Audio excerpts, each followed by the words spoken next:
علیک یا نبی اللہ وعلی آلک و اصحابک یا سیدی یا خاتم النبیین۔ گرامی قدر حضرات، بلا تمہید کیونکہ حضرت علامہ مولانا سعید صاحب زیدہ شرف حضور کے حسن پاک کا تذکرہ کر رہے تھے، تو میں اسی بات کو لے کے آگے چلوں گا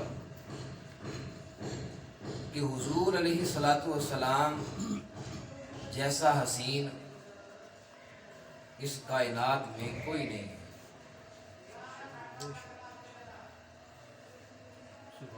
یہ جو آیت ہے وَإِنَّكَ لَعَلَىٰ خُلُقٍ عَظِيمٍ، اسی آیت کے تحت قبلہ شاہ صاحب تفسیر روح البیان نے لکھا، ایک عربی شاعر کا انہوں نے ایک شعر لکھا، لِكُلِّ نَبِيٍّ فِي الْأَنَامِ فَضِيلَةٌ، سبحان اللہ سبحان اللہ، لِكُلِّ نَبِيٍّ فِي الْأَنَامِ فَضِيلَةٌ وَجُمْلَتُهَا مَجْمُوعَةٌ لِمُحَمَّدٍ صلی اللہ علیہ وسلم۔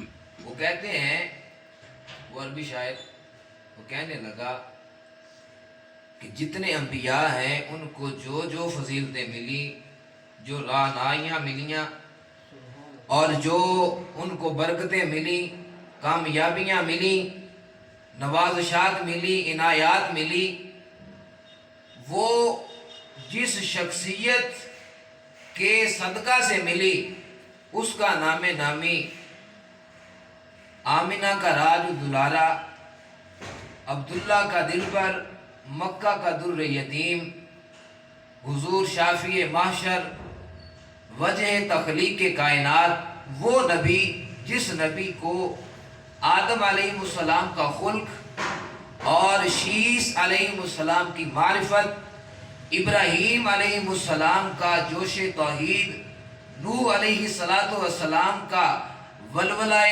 تبلیغ، عیسیٰ علیہ السلام کا زہد و تقوی، اور ایوب و یعقوب کا صبر، اور اسماعیل علیہ السلام کی سچائی، داؤد علیہ السلام کا لحن، اور سلیمان علی نبینا علیہ السلام کا کی سیاحت، ہارون علیہ السلام کا جمال اور موسیٰ کا جلال ملا، وہ نبی جس نبی کا نام آمنہ کا تاجدار احمد مجتبی حبیب کبریا، احمد مجتبی حبیب کبریا حضرت جناب محمد مصطفیٰ صلی اللہ علیہ وآلہ وسلم۔ کہا لِكُلِّ نَبِيٍّ فِي الْأَنَامِ فَضِيلَةٌ وَجُمْلَتُهَا مَجْمُوعَةٌ لِمُحَمَّدٍ، یہ نبیوں کو جتنی فضیلتیں ملی، ان تمام نبیوں کی وہ تمام فضیلتیں معجزات اگر کسی ایک ذات میں دیکھنی ہے تو وہ ذات مصطفیٰ علیہ السلام، وہ ذات مصطفیٰ علیہ السلام۔ گرامی قدر حضرات، حسن کی بات چل رہی تھی، صرف ایک بات، حضرت نبی رحمت علیہ السلام نے جب ہجرت فرمائی تو ہجرت فرماتے فرماتے آپ ایک جگہ سے گزرے، وہاں ایک جھونپڑی ہے، اس جھونپڑی کے اندر ایک خاتون ہے جن کا نام ہے ام معبد۔ اس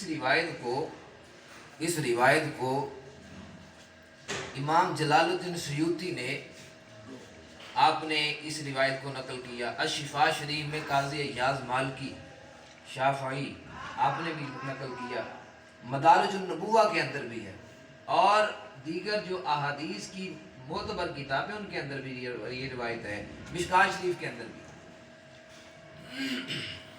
نبی رحمت علیہ السلام آپ کا جب گزر ہوا سیدنا صدیق اکبر ساتھ ہیں،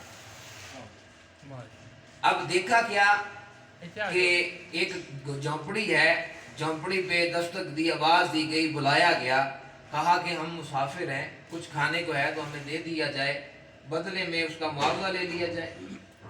تو حضرت ام معبد باہر نکلی تو انہوں نے حضور علیہ السلام کے چہرہ و دعا کو دیکھا، سبحان اللہ، اور دیکھنے بعد کہا کہ ہم خود بڑے مہمان نواز ہیں،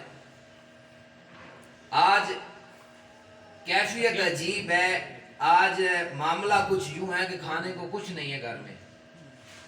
تو نبی رحمت علیہ الصلوۃ والسلام نے حضرت ابوبکر صدیق کو فرمایا کہ وہ ایک بکری تھی ایک سائیڈ پہ بندھی ہوئی جو چل نہیں سکتی تھی, مرنے کا انتظار کر رہی تھی, جسم اس کا جو ہے وہ ہڈیاں ڈھانچہ بنا ہوا تھا.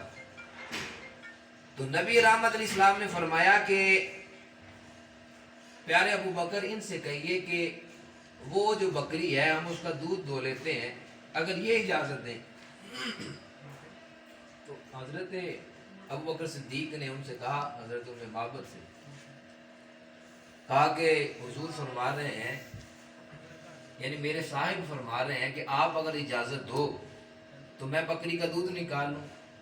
کہا وہ دودھ دینے کی والی ہوتی تو وہ ساتھ سے آتی ریوڑ کے, وہ تو چل نہیں سکتی, دودھ دینا تو درکنار. حضرت ابوبکر صدیق نے کہا اجازت تم دے دو, جس محبوب نے کہا ہے وہ دودھ خود ہی نکلوا لے گا. انہوں نے کہا جی ٹھیک ہے, اگر دیتی ہے ایسے دودھ تو ٹھیک ہے. جناب ابوبکر صدیق اس بکری کو پکڑا جو چل نہیں سکتی تھی, رسی کو پکڑا. راوی کہتا ہے بکری اٹھ کے کھڑی ہو گئی اور چل بھی پڑی. نبی رحمت علیہ الصلوۃ والسلام نے اپنے ید اللہ والا گورا گورا ہاتھ اس کی پشت مبارک پہ پھیرا. راوی کہتا ہے جس طرح جانور کا جب دودھ نکالا جاتا ہے خاص کر کے بکری تو وہ اپنی جو پیچھے والی ٹانگیں اس کو کھول لیتی ہے. راوی کہتے ہیں جب حضور نے اس کی پشت پہ اپنا مبارک ہاتھ رکھا تو اس نے اپنی ٹانگیں کھول لی اور اس کی جو کھیری تھی اس کے اندر دودھ بھی نکل آیا, یعنی دودھ اتر آیا. حضور علیہ الصلوۃ والسلام نے اللہ کا نام لے کر اس کا دودھ نکالنا شروع کیا. اتنا نکالا گھر کے سارے برتن ختم ہو گئے لیکن اس بکری کے نیچے سے دودھ ختم نہیں ہوا. یہ حدیث ہے, حدیث پاک ہے, معجزہ ہے میرے آقا علیہ الصلوۃ والسلام. اب ہوا کیا, حضور علیہ الصلوۃ والسلام نے اس بکری کو برکت کی دعا دی, برکت کی دعا. اب وہ بکری جب سیدنا عمر فاروق رضی اللہ تعالیٰ عنہ کا زمانہ آیا نا تو آپ کے دور خلافت میں ایک مرتبہ قحط پڑا. نبی رحمت علیہ الصلوۃ والسلام کی ظاہری حیاتی بھی گزری, سیدنا صدیق اکبر کا بھی دور خلافت گزرا, جناب عمر فاروق رضی اللہ تعالی عنہ کا بھی دور خلافت آیا جس کو عام الرمادہ کہا. جب کہیں سے کچھ نہیں ملتا تھا وہ بکری شان اس کی یہ تھی اور دعائے مصطفیٰ کا اثر یہ تھا کہ لوگ اس کا آگے دودھ لے کے جایا کرتے تھے. اب ہوا کیا, یہ بات میں نے بات کی تھی وہ جو بتائی. حضرت ام معبد جو تھی اس وقت ایمان نہیں لائی تھی, لیکن حضرت نبی رحمت علیہ الصلوۃ والسلام نے وہاں سے کوچ کیا, یعنی حضور تشریف لے گئے. اب ابو معبد جو ام معبد کا شوہر تھا گھر آیا تو اس نے کہا کہ حضور کی اب چونکہ جلوہ گری ہوئی تھی اس گھر میں, تو کہا کوئی آیا تھا گھر میں. تو حضرت ام معبد نے وہ ساری بات بتلائی. اب چونکہ وہ ایک عجیب بات تھی کہ وہ بکری جو کچھ دے نہیں سکتی وہ اس نے دودھ دے دیا, وہ اٹھ کے چلنا بھی شروع ہو گئی اور جناب اس کو کوئی تکلیف بھی نہیں ہے. ابو معبد کو شوق پیدا ہوا, کہا بتاؤ تو صحیح کہ وہ ہے کیسا تھا. بات چل رہی تھی حسن کی. اب سنیے جو حضرت ام معبد نے حضور کا حسن بیان کیا 2 لفظوں میں, کہا وہ محبوب ایسا تھا دور سے تو بہت خوبصورت لگتا تھا, حسین لگتا تھا, لیکن جب نزدیک آتا تھا تو حسین سے بڑھ کر وہ جمیل لگتا تھا. سبحان اللہ. دور سے تو بعض ہوتا ہے نا, بعض بندے دور سے بڑے خوبصورت لگتے ہیں, نقش نین اچھے لگتے ہیں, لیکن جب پاس آتے ہیں تو ان نقش نینوں کے اندر جو ہے وہ رانائی نہیں رہتی.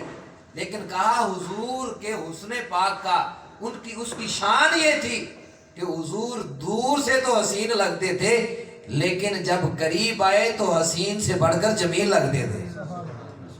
تو اس کے بعد جناب والا یہ حضرت ام معبد یہ گئی بازار میں سودا لینے کے لیے, دور نکل گئی. تو اب روز ہی جس طرح آج ہم نے میلاد کیا راوی کہتا ہے کہ